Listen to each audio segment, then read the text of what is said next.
الانبیاء والمرسلین نبینا محمد وآلہ وصحبہ اجمعین، اما بعد۔ یہ باب ہے جی الجماعہ۔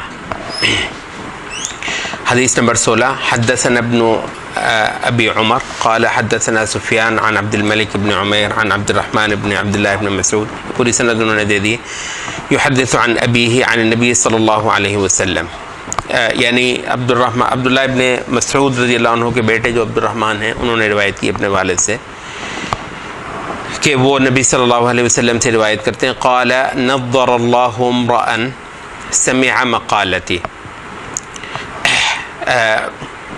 نظر اللہ، یہ آپ نے سورۃ مطففین میں آیت پڑھی ہوگی، تعرف فی وجوہہم نظرۃ النعیم، نظرہ ہوتا ہے چہرے کی تر و تازگی۔ جزاک اللہ خیر۔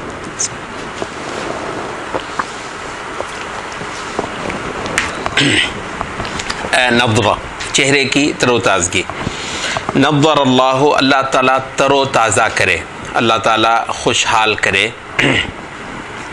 امرأن ایک شخص کو، امرأ شخص آدمی، سمعا کہ اس نے سنا، مقالتی میرے کلام کو، میری بات کو، فوعاہا تو اس نے اس کو محفوظ کر لیا، وعا یعی کا مطلب ہوتا ہے پوری طرح محفوظ کر لینا، بٹھا لینا اپنے سینے کے اندر، وحفظہا اور محفوظ کر لیا یا یاد کر لیا، تو اس نے اس کو اپنے دل کے اندر بٹھا لیا اور یاد کر لیا، وبلغہا، بلغ تبلیغ اسی سے ہے پہنچانا، تبلیغ کا جو لفظی معنی ہے وہ ہے پہنچانا، ٹھیک ہے، تو کیونکہ آپ ایک بات کو آگے سے آگے پہنچاتے ہیں تو اس وجہ سے اس عمل کو تبلیغ کہا گیا ہے۔ وبلغہا تو میری اس کلام کو، میری اس بات کو اس نے پہنچایا آگے۔ فرب حامل فقہ، رب کا مطلب ہوتا ہے کتنے ہی، فرب کتنے ہی، حامل فقہ، فقہ کو اٹھانے والا، حامل ہم کہتے ہیں نا جی یہ آدمی قرآن کا حامل ہے، یہ بندہ سچائی کا حامل ہے، حامل یہ حاملہ عورت کو آپ کہتے ہیں حاملہ، تو حمل کا مطلب ہوتا ہے اٹھانا یا بوجھ، ٹھیک ہے جی، تو حامل اٹھانے والا۔ فقہ، فقہ جو ہے یہ سمجھ کی بات کو کہتے ہیں، فقہ کا مطلب ہوتا ہے بات کی گہرائی میں جانا، تو فقہ اس وجہ سے ہم اس کو کہتے ہیں کہ یہ قرآن اور حدیث کی باتوں میں گہرائی میں جا کر اس سے مسائل کو اخذ کرتے ہیں، تو فقہ اسے کہتے ہیں، قرآن اور حدیث کی گہری سمجھ جس میں آپ مسائل کو اخذ کرنے کی پوزیشن میں آ جاتے ہیں، تو فقہ اس علم کو کہا جاتا ہے۔ فقہ کا لفظی معنی ہے گہرائی میں جا کر سمجھنا، فقہ کا معنی گہرائی میں جا کر سمجھنا۔ اچھا، فرب حامل فقہ، سو کتنے ہی ایسے ہیں جو فقہ کو اٹھانے والے ہیں، یعنی فقہ سے مراد دین کا علم، فقہ سے مراد دین کی سمجھ، کتنے ہی ایسے ہیں کہ جو دین کی سمجھ کو لے کر چلنے والے ہیں، اٹھانے والے ہیں، الا طرف من اس شخص کے ہوا جو کہ ہے افقہ زیادہ سمجھدار، افقہ یہ آپ نے یہ فقیہ سمجھدار آدمی، گہرائی میں سمجھنے والا دین کو، تو اس کی جو سپرلیٹو ڈگری ہے وہ ہے افقہ، جیسے کبیر کا اکبر، صغیر اصغر، ٹھیک ہے جی، علیم اعلم، ہم کہتے ہیں نا اللہ اعلم، اللہ زیادہ جاننے والا ہے، تو اعلم زیادہ جاننے والا، حسین سے ہم کہتے ہیں احسن، اور بھی زیادہ جو ہے۔ اچھا، تو افقہ زیادہ بڑا فقیہ، فقیہ مطلب جو بندہ دین کی فقہ رکھتا ہے، دین کی سمجھ رکھتا ہے، اور افقہ جو دوسرے سے بھی بڑھ کر دین کی سمجھ رکھتا ہے، الی من هو افقہ منہ، جو اس سے بھی بڑھ کر دین کی سمجھ رکھتا ہے۔ اس کا پورے کا ہم ترجمہ کر دیتے ہیں، فرب حامل فقہ الی من هو افقہ منہ، سو کتنے ہی ایسے لوگ ہیں جو فقہ کے حامل ہوتے ہیں، فقہ کو کے کیریئر ہوتے ہیں، ایسے لوگوں کی طرف جو ان سے بھی زیادہ سمجھدار ہیں۔ مراد یہ ہے کہ نبی صلی اللہ علیہ وسلم فرما رہے ہیں کہ میں مجلس میں کوئی بات کرتا ہوں تو ان میں سے کوئی بندہ اس کو سمجھ کر آگے کسی کو پہنچا دیتا ہے، یہ ممکن ہے کہ وہ جو دوسرا صحابی ہے اس کو بات سمجھے تو وہ اس سے زیادہ معنی اخذ کر سکتا ہے، وہ زیادہ بات جو ہے نا گہرائی میں جا کر میری بات کو سمجھ لیتا ہے. تو اس وجہ سے کیونکہ سارے کے سارے جو برینز ہیں علماء صحابہ کے وہ موجود نہیں ہیں ہر وقت نبی صلی اللہ علیہ وسلم کی مجلس میں، تو بھئی میں تمہیں نا خوشخبری سناتا ہوں کہ ایسے بندے کا چہرہ اللہ تر و تازہ کر دے گا انشاءاللہ دنیا میں اور آخرت میں، جو صرف جو ہے نا میری اس بات کو بس اتنا سا سمجھ لے کہ اس کو آگے منتقل کر سکتا ہو. تو یہ ممکن ہے کہ آگے والے اس کو بہت زیادہ گہرائی میں بھی سمجھ سکتے ہوں. فرب حامل فقہ الی من هو افقہ، سو کتنے ہی ایسے ہیں جو فقہ کے کیریئر ہوتے ہیں، فقہ کو لے کر جانے والے ہوتے ہیں ان لوگوں کی طرف جو ان سے بھی زیادہ گہرائی میں جا کر سمجھنے والے ہوتے ہیں. اچھا، یہ ایک طریقے سے نبی صلی اللہ علیہ وسلم نے اپنی بات کا مقدمہ بیان کیا، آگے کہنا کچھ اور چاہ رہے ہیں. ٹھیک ہے جی، یہ سارا اس لحاظ سے کہ میں بڑی اہم بات کر رہا ہوں، تو یہ صرف ایک مقدمہ جو ہے نا بنا رہے ہیں کہ تاکہ تم باقی لوگوں کو بتا دو. ثلاثن، تین چیزیں ایسی ہیں، لا یغلو، نہیں دھوکہ کرتا. یہ غلہ یغلو کے دو معنی بیان ہوتے ہیں. ایک یہ ہوتا ہے کہ کسی کے ساتھ بغض رکھنا، یہ ہے نا ولا تجعل فی قلوبنا غلا للذین آمنوا، وہ دعا پڑھی ہے نا آپ نے کہ اے اللہ ہمیں بھی معاف کر اور ہمارے وہ ان بھائیوں کو جو ہم سے پہلے ایمان میں جنہوں نے سبقت کر لی تھی ان کو بھی بخش دے، اور ہمارے دلوں میں ایمان والوں کے لیے بغض نہ رکھنا. ولا تجعل فی قلوبنا غلا للذین آمنوا.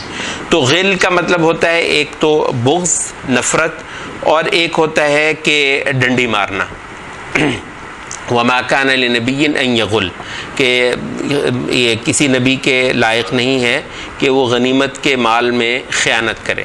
تو یہ فریب کرنا، خیانت کرنا. تو غل کا مطلب ایک ہو گیا بغض اور ایک ہو گیا خیانت. تو تین چیزیں ایسی ہیں کہ نہیں خیانت کرنے والا ہوتا. علیہن، ان پر، قلب و مسلمان کا دل، یعنی باقی اور کسی بھی چیز میں کوئی زیادتی مسلمان سے ہو جائے، لیکن تین چیزیں ایسی ہیں کہ مسلمان کا دل ان میں کبھی زیادتی کرنے والا، کبھی خیانت کرنے والا نہیں ہو سکتا. اچھا، وہ کیا چیز ہے؟ اخلاص العمل للہ، عمل کو خالص کرنا اللہ کے لیے. جب عمل کرے دین کا تو وہ اس میں صرف اللہ تعالیٰ کو خوش کرنا بننے کا مقصد ہو.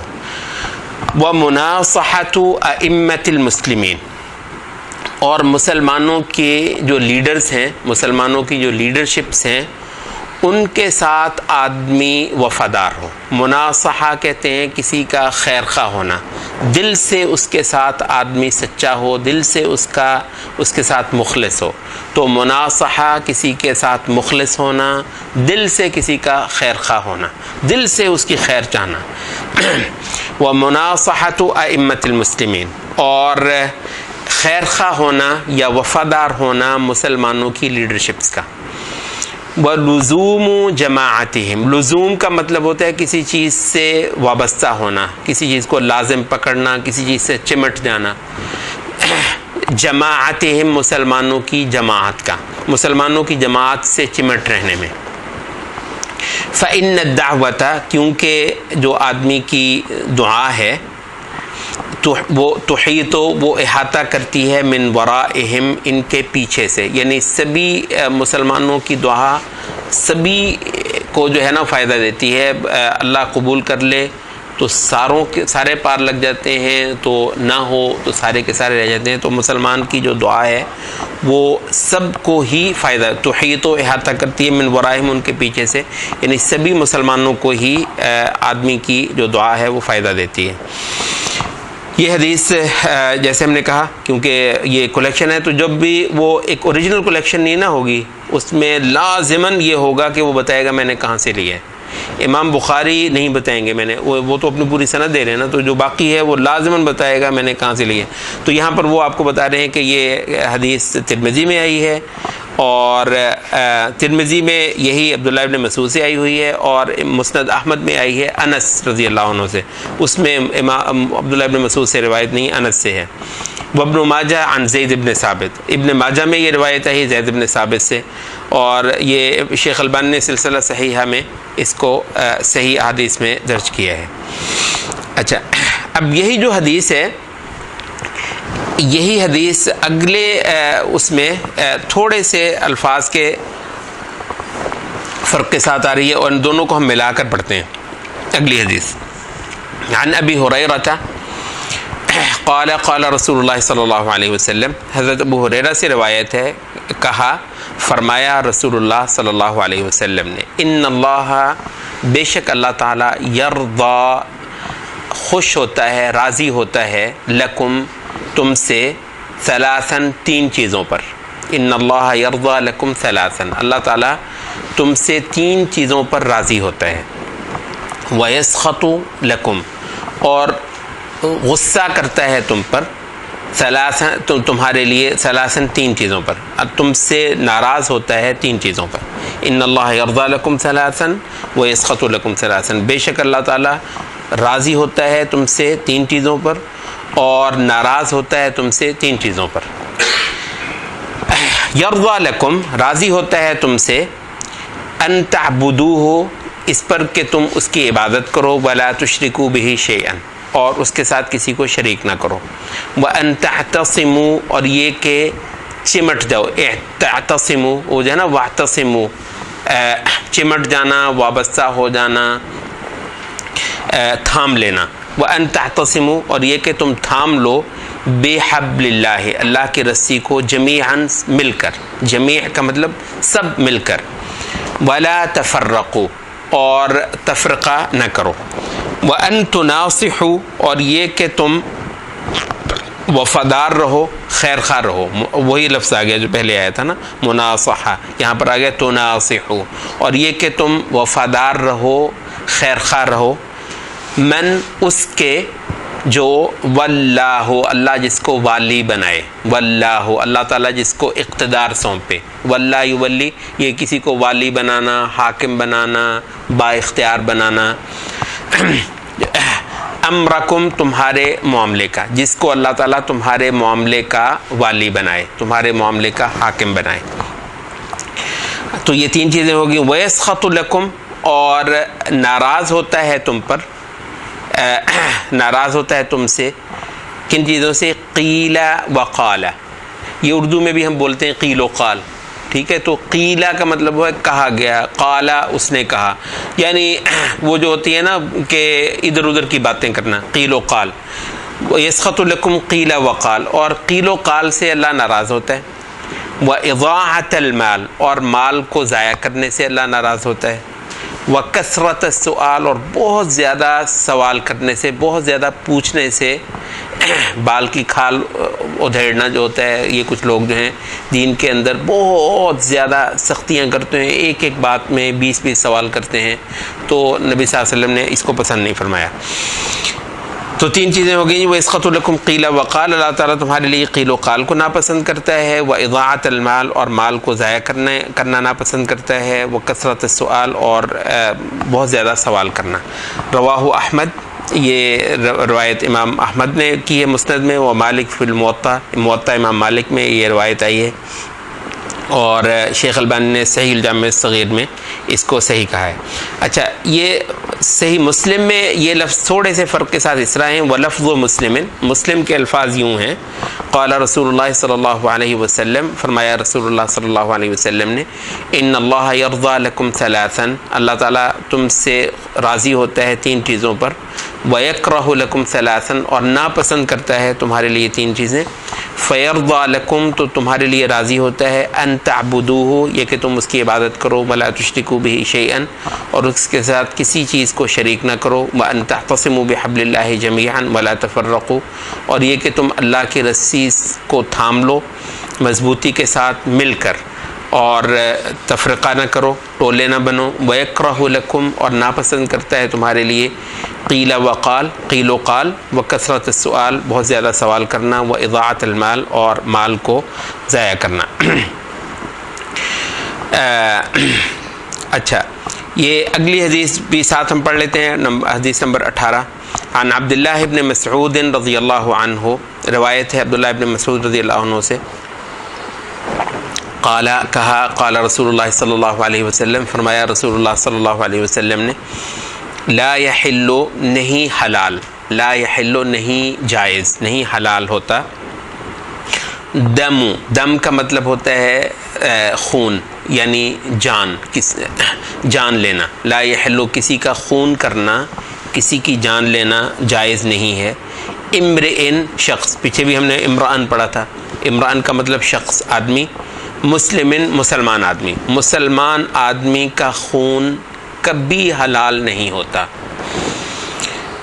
یشہد جو کہ شہادت دینے والا ہو، اللہ الہ الا اللہ کہ لا الہ الا اللہ کی شہادت دینے والا ہو، وانی رسول اللہ، اور اس بات کی شہادت کہ میں اللہ کا رسول ہوں، الا سوائے باحدی ثلاث، تین میں سے کسی ایک وجہ سے، یعنی ویسے مسلمان کی جان کبھی لینا جائز نہیں ہے، مسلمان کا خون کسی صورت میں حلال نہیں ہے، سوائے تین میں سے کسی ایک وجہ سے، الثیب الزانی، ثیب کہتے ہیں جو شادی شدہ آدمی ہو، الثیب الزانی، ایسا زانی جو شادی شدہ ہو، اس کو رجم کیا جاتا ہے، والنفس بالنفس، اور جان کے بدلے جان، یعنی کسی نے مار دیا، قاتل ہے کسی کا تو ہاں ٹھیک ہے، اس کی جان لینا جائز ہے، والتارک لدینہ، اور وہ شخص جو دین کا تارک ہے، المفارق للجماعہ، اور جماعت کا مفارق ہے، جو شخص دین اسلام کو چھوڑ کر جماعت اسلام سے علیحدگی اختیار کر گیا ہے، اس کا خون بھی جائز ہے، مراد ہے مرتد۔ ہاں اچھا اب اس کو ہم تھوڑا سا اس کی جو ہے وہ شرح کرتے ہیں۔ اچھا بسم اللہ، یہ امام ابن تیمیہ کی ایک کتاب ہے، ویسے ان کی فتاوی سے ہی وہ نکالی گئی وہ کتاب، خلافت و ملوک خلافت، وہاں پر یہ جو پہلی دونوں حدیثیں ہیں نا وہ یہاں پر لے کر آتے ہیں، اور وہ کہتے ہیں کہ یہاں جو ہے نا وہ پہلی حدیث اور دوسری حدیث جو ہے یہ ایک ہی معنی میں آئی ہے۔ پہلی حدیث کیا ہے، اس میں جو پہلی بات ہے وہ ہے اخلاص العمل للہ، عمل کو اللہ کے لیے خالص کرنا۔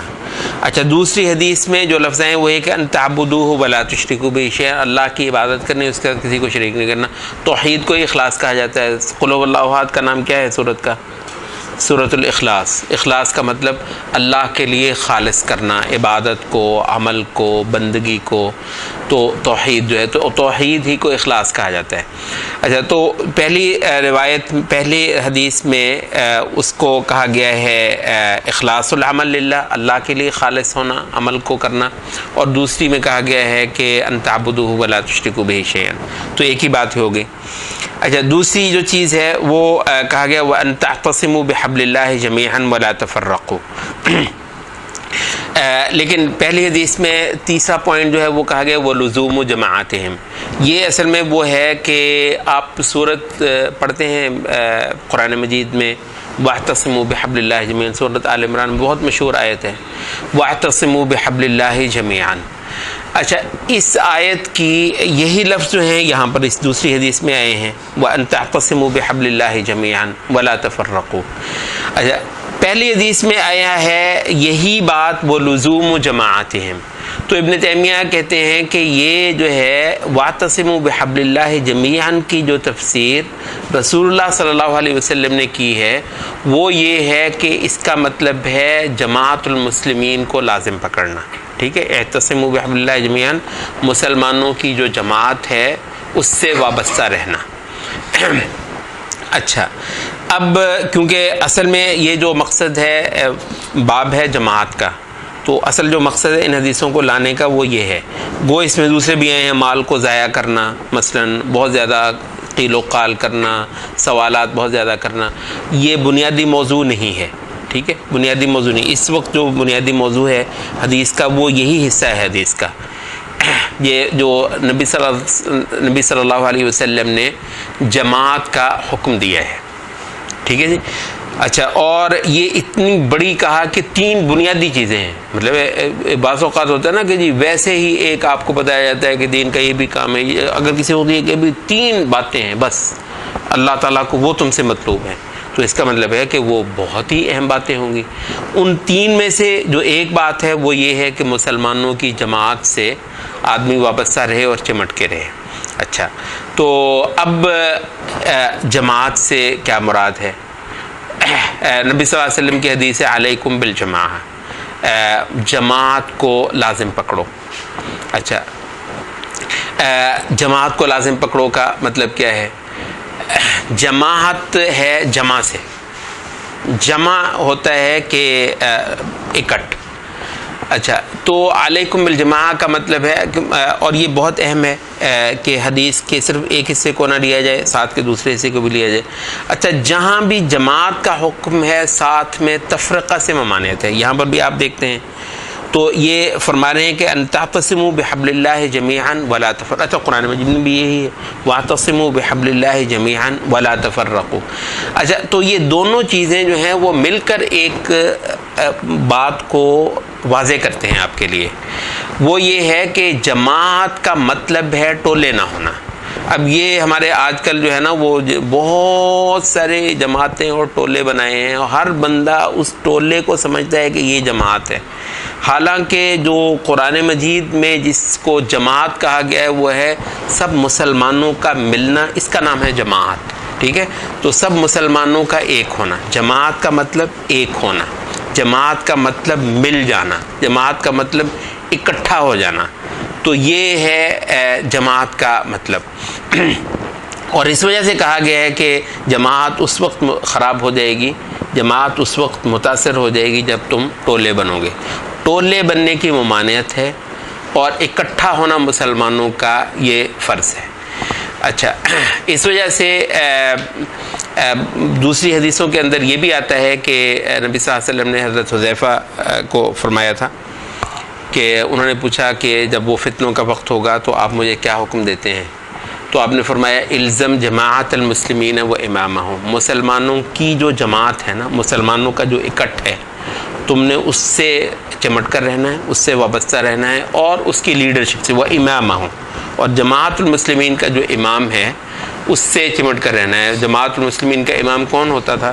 جو خلیفہ ہوتا ہے، جو تمام مسلمانوں کا لیڈر ہوتا ہے، اس کو ہم جماعت المسلمین کا امام کہتے ہیں. تو اب یہ جو فرض ہے کہ مسلمانوں کا دنیا کے اندر ایک اکٹھ ہو، مسلمانوں کی ایک وحدت ہو اور وہ سب ایک قوت بنتے ہوں اور وہ ٹولے ٹولے نہ ہوں. اب ٹولے کسی وقت تو ہوتے ہیں عقائدی بنیاد پر ٹولے ہو گئے، یہ بندہ جو ہے یہ جہمی ہو گیا، یہ معتزلہ ہو گیا، یہ شیعہ ہو گیا، یہ فلاں ہو گیا، یہ فلاں ہو گیا.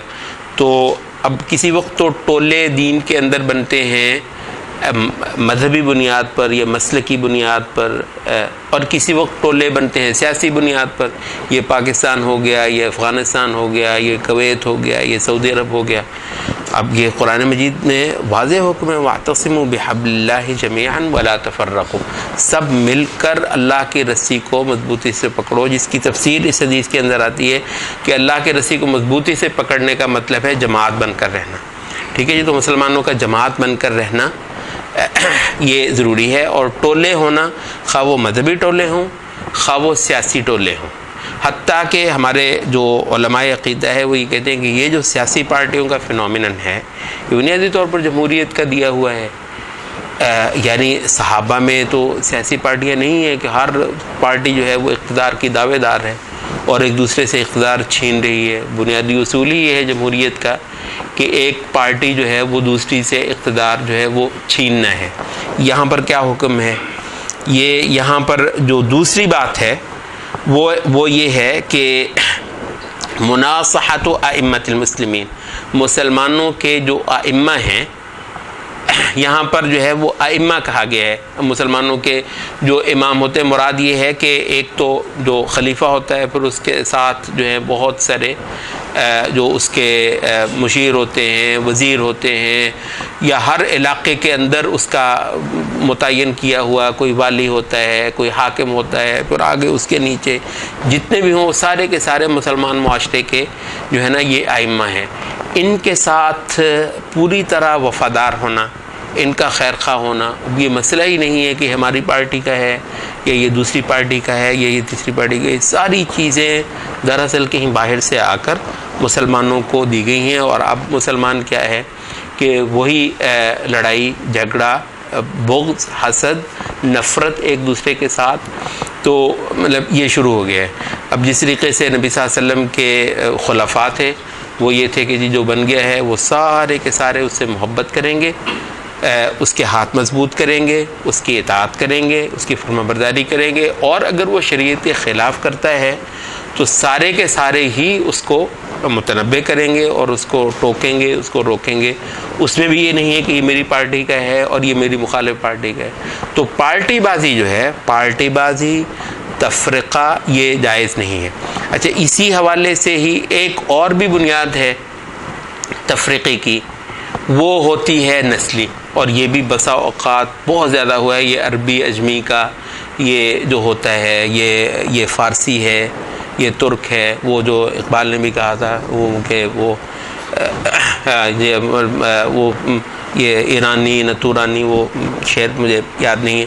تو اب بسا اوقات یہ ہوتا ہے ہمارے ہاں بھی ہے پنجابی اور سندھی، پنجابی اور سندھی کا، اور بلوچی کا، اور پٹھان کا، اور یہ جو ہے ہزارہ کا، یہ نفرتیں اور ان بنیادوں پر سیاست کرنا اور مفادات کا جو ہے وہ کھیل. اور بسا اوقات یہ ہوتا ہے کہ اتنا خون بہتا ہے کہ مسلمانوں کا ستیاناش ہو جاتا ہے. مطلب اگر ایک صرف کراچی کا وہ لے لیں، اس میں یہ جو لسانی جو تعصبات ہیں ان کی بنیاد پر پچھلے تقریباً 30 سال سے 40 سال سے ایک شہر یعنی مسلسل خون ریزی کی جگہ بنا ہو رہا ہے. اور اب یہ ہے کہ اس کو یہ لوگ کرتے ہیں نیشنلزم کی بنیاد پر حل کریں گے نا.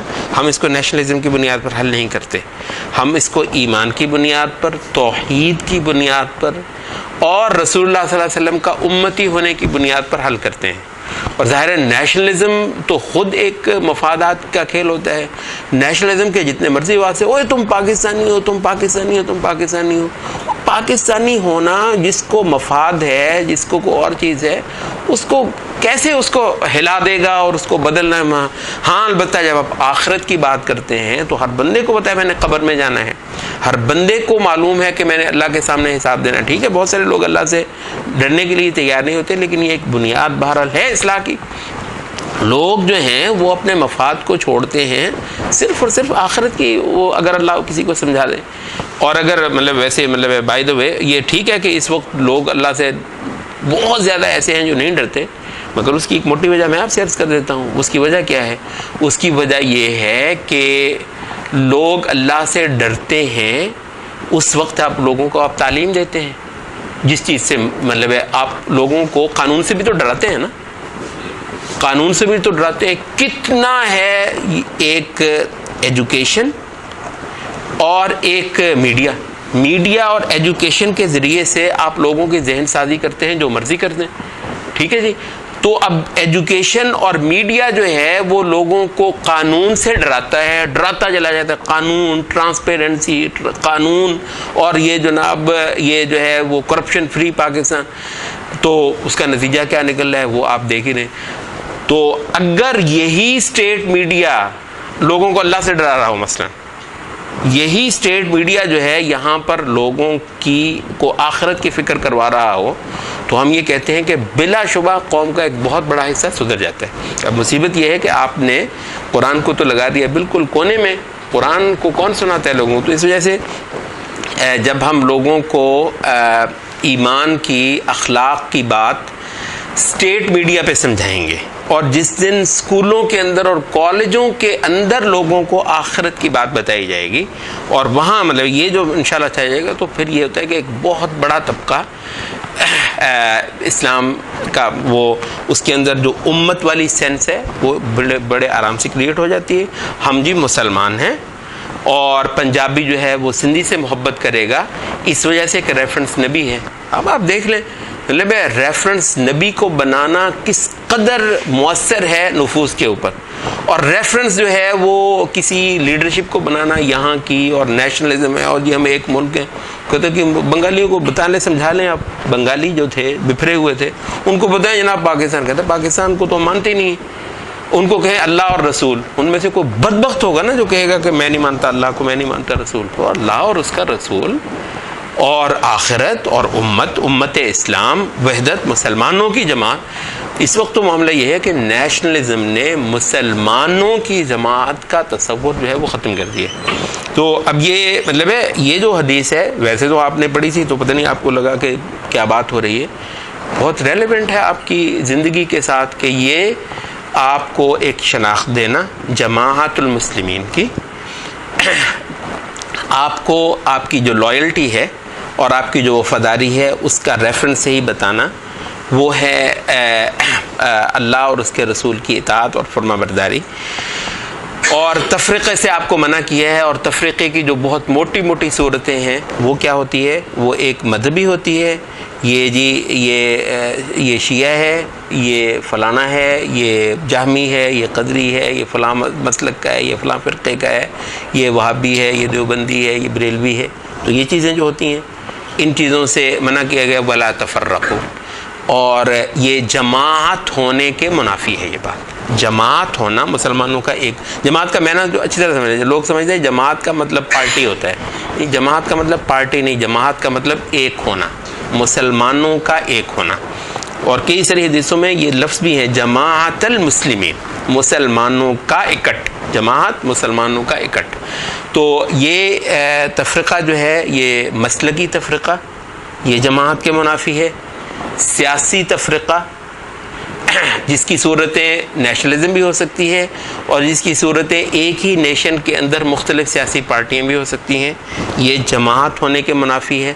اور تیسری صورت جو ہوتی ہے وہ نسلی ہوتی ہے, نسل اور خون کے اور زبانی اور لسانی یہ جو تفرقہ ہوتا ہے یہ ہم کہتے ہیں یہ عقیدے کی ہی روح سے مجھ پر حرام ہے. میرا جس دین کو میں مانتا ہوں اور جس کلمے کو میں پڑھتا ہوں وہ مجھ پر یہ حرام کرتا ہے کہ میں ایسی وفاداریوں کا دم بھروں. میں ایسی کسی وفاداری کا دم نہیں بھرتا.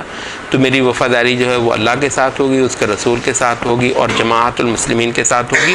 اور جماعت المسلمین کے جو لیڈرز ہوں گے, جو لیڈرشپس ہوتی ہیں, ان کے ساتھ میری جو ہے وہ وفاداری ہے. تو یہ موٹی بات ہوگی پہلی جو ہے وہ دو حدیثوں کے اندر. تیسری حدیث میں جو بات ایک بہت موٹی سی سمجھنے کی ہے وہ کیا ہے, یہاں پر جو ہے وہ جو حکم بتایا وہ یہ ہے کہ مسلمان کی جان لینا جو ہے وہ جائز نہیں ہے سوائے 3 صورتوں کے. اچھا اس میں جو ہے وہ شادی شدہ زانی ہے اور جان کے بدلے جان ہے. اچھا وہ جو تیسری چیز ہے وہ اس میں جو لفظ آئے ہیں وہ تارک لدینہ المفارق الجماعہ. اس میں وہ حدیث کے شارحین جو کہتے ہیں وہ یہ ہے کہ جو دین کا تارک ہے, دین اسلام کو جو بندہ چھوڑ کر چلا گیا ہے, اچھا یہ کہنا کافی تھا کہ مرتد جو ہوتا ہے وہی ہوتا ہے جو اسلام کو چھوڑ جائے. اچھا نبی صلی اللہ علیہ وسلم اس پر رکتے نہیں, اس پر اکتفا نہیں کرتے کہ جی جو بندہ دین اسلام کو چھوڑ جائے, کہہ رہے ہیں جماعت المسلمین کو چھوڑ. تو حالانکہ جو بندہ دین اسلام کو چھوڑ گیا ہے وہ خود بخود جماعت المسلمین سے بھی نکل گیا ہے. تو لیکن یہ ہے کہ صرف یہ بتانے کے لیے کہ جماعت المسلمین ایک چیز ہے, ٹھیک ہے. تو جو بندہ دین اسلام کو چھوڑ جاتا ہے وہ ہے جو جماعت اسلام سے نکل جاتا ہے. اب وہ جس طرح کہتے ہیں ہم یہ آپ کو اپنی پارٹی سے نکال رہے ہیں, بھائی کوئی وہ اگر آپ کی پارٹی وہ ہے نا جو اللہ اور اس سے کوئی نہیں نکال سکتا, کون نکال سکتا ہے اسے؟ آپ کو نکال سکتے ہیں کہ ہم آپ کو پارٹی سے نکال رہے ہیں؟ کوئی بھی نہیں نکال. وہ کب نکلے گا جب وہ بندہ دین اسلام کو چھوڑے گا. جب تک ایک بندہ دین اسلام کو نہیں چھوڑتا اس وقت تک وہ جماعت المسلمین سے نہیں نکلتا. تو البتہ یہ ہے کہ ایک دین اسلام کو کلی طور پر چھوڑنا ہوتا ہے وہ صاف مرتد ہونا ہوتا ہے اور اسی کی سزا قتل ہے. ایک یہ ہے کہ جزوی طور پر جس کی سزا بہرحال قتل نہیں ہے لیکن اس کو کوئی چھوٹی موٹی سزا جو ہے وہ دی جا سکتی ہے، وہ ہے بدعت. بدعت اگر بندہ کرتا ہے، بدعت کرنا اسلام کا کہ ایک نیا ورژن نکالنا اور اسلام جو شروع سے چلا آتا ہے معروف اس اسلام سے ہٹنا، یہ جو ہے یہ جزوی طور پر اسلام کو چھوڑنا ہے. تو بدعت دراصل جزوی طور پر اسلام کو چھوڑنا ہے، اور اس پر یہ معلوم بھی ہے حضرت عمر نے بھی بعض لوگوں کو سزائیں دیں، حضرت علی سے بھی آتا ہے کہ حضرت علی نے بھی بعض لوگوں کو سزائیں دیں. خوارج کے ساتھ حضرت علی نے قتال بھی کیا جب انہوں نے دین کے اندر بعض بدعتوں کا اجرا کیا اور اس کو لوگوں پر ٹھونسنے کی کوشش کی. تو بہرحال یہ ہے کہ جماعت المسلمین کا تعلق اس وقت تک برقرار رہتا ہے جب تک کہ آدمی ایک مسلمان ہوتا ہے. بدعتی کو بھی ہم دین سے خارج نہیں کہتے، الا یہ کہ کسی کی بدعت ایسی ہو جو صاف شرک ہے، صاف کفر ہے، تو اس صورت میں پھر وہ دین سے خارج ہوتا ہے. تو یہ 3 حدیثیں ہوگی جی، یہ جماعت سے متعلق تھیں تو ہم نے ان کو آج پڑھا ہے.